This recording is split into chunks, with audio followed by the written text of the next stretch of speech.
right. So finally, after 1,000 years, Ed Boon actually decides to tweet out something normal, right? And this goes into the history of Ermac. Now, for us OG people, we know the story of how Ermac came to be. He was an error. So every single time you use Ermac, I want you to know that you're an error. I'm just kidding. It's just a joke, right? What do you mean by that? What do you say? You saying people are errors? No, right? Anyway, so 30 years ago, we were working on the very first MK game. The game's software had sections of code that it theoretically should never reach or execute. If it did, it incremented a counter that would log the error. We also made a game audit screen where we could check this counter in arcades. To keep each log short, write an assembler macro that would call all the necessary functions in one line of code. The macro was called Ermac, or short for error macro. That's it. That's it. Cut it short. Unfortunately or fortunately, we listed the number of Ermacs that occurred directly after the log number of times players fought against Reptile, who was a hidden fighter in the first Mortal Kombat. This, of course, made players speculate that Ermac was a hidden character. I was one of those people, like many, many people back in the day. Like Reptile, soon rumors of Ermac became stuff of legend, with players insisting they fought against him. They didn't.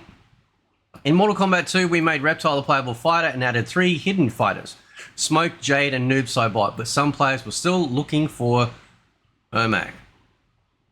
The MK3, we decided to turn some of the myths into reality, starting with animalities. Finally, in Ultimate MK3, running out of colors, we finally added Ermac as an actual red ninja fighter in the roster. Over the years, he has made a number of appearances in MK games. Now he has a full story history and is part of the MK lore. We never, as in ever, would have guessed this red ninja with a ridiculous name would end up with such a big part of Mortal Kombat's history and still be kicking over 30 years later. But here we are, as he is about to join the roster of MK1. Gameplay trailer this week.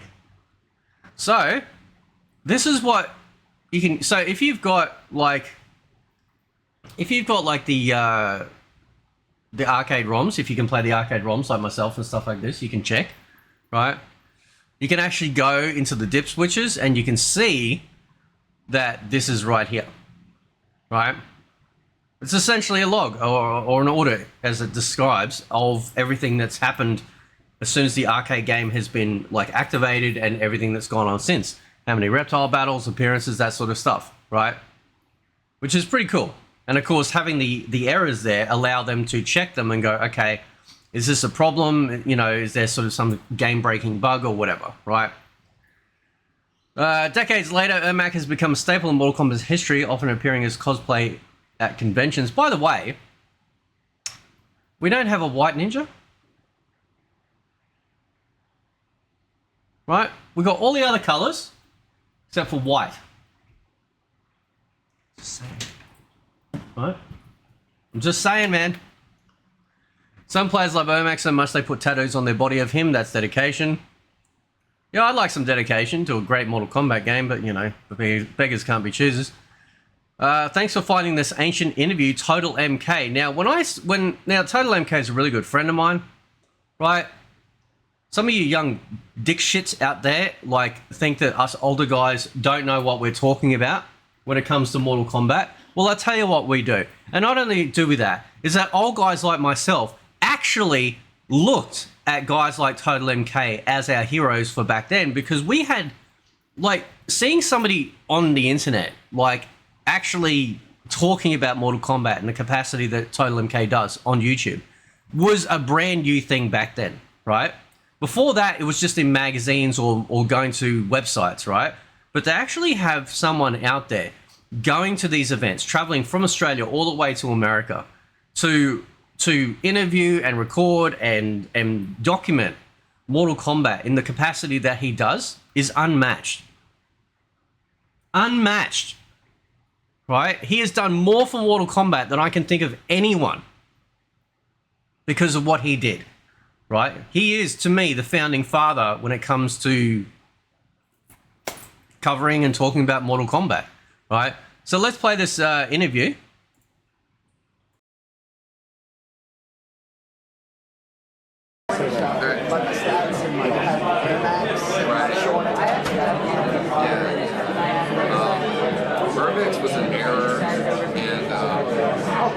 Shot attacks, is that what it's called? I think I just named that after a cousin of mine.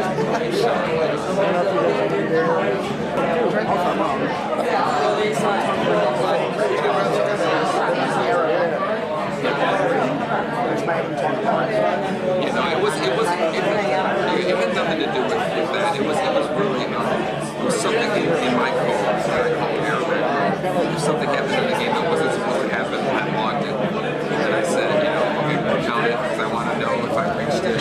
And people just turned it into a character in their head. And so a few games later, we said, okay, let's put him in the game. So there you have it. Right. There you have it. Right. Please follow Total MK. He is the man. He is the OG man. Right. Then we got some follow-up tweets. Obviously, people with statues of Ermac. You know, he is a great fighter. Right.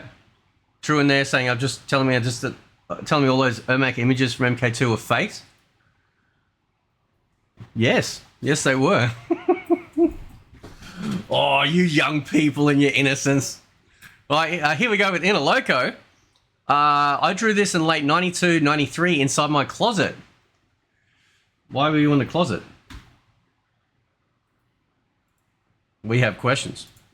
Right? I'm just kidding, bro. For me, Ermac was not a red ninja. It was a three-headed dragon. Why? Because the eyes in Goro's lair.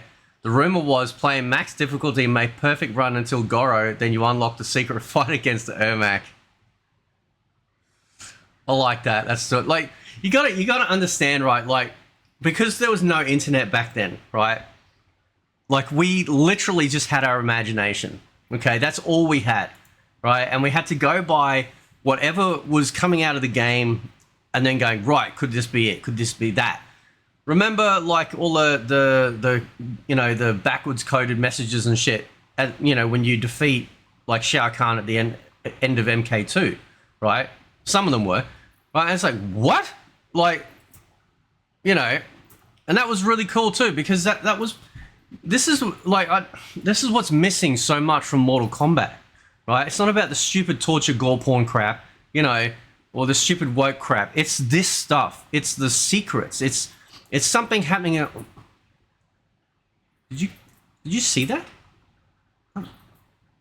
So I'm not, right? And you're sitting there and you you don't message your friend. You call up your friend on the dial phone, sit there for hours speculating about a character that literally was never going to be playable. He wasn't in the game at all. It was just a logging mechanism, right? Unreally's still got some cosplay here. That is a great outfit for Ermac. Thank you. Ermac is how I broke into the MK competitive scene during MK10. I apologize for MK10. Ermac has become a great character in the MK universe. Isn't it funny how things work out like this? It was meant to be. Can't wait for the trailer. That's right. Right. And somebody's done a Ermac gameplay trailer mod. So I'm assuming they're using already I haven't seen these yet, so I don't know.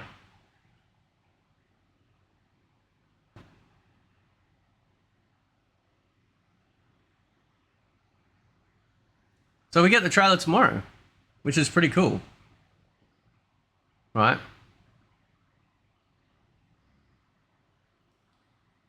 So they are using some of the moves that are already in the game in this trailer you're watching right here. Okay. So I'm assuming some of them will probably be in there as well.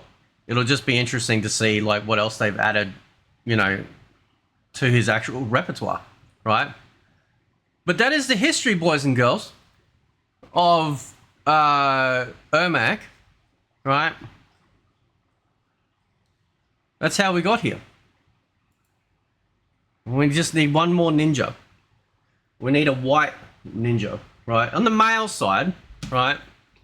On the male side, we need the white ninja, right? Because they already have started, like, they started going through that with the females, which is another reason why I can't stand Tanya, right? Because they changed her again, right? She was leading up to being yet another, like, female ninja, female yellow ninja, right? Along with Scarlet. and then they decide to just change them radically from essentially what they were coming from, which sucks. Because if the first time we got playable Scarlet was in MK9, and she was a ninja, right? And Tanya has always been like a ninja-like character, so it just sort of bugs me with that. It really bugs me with that. But anyway, let me know what you think. Catch you next time.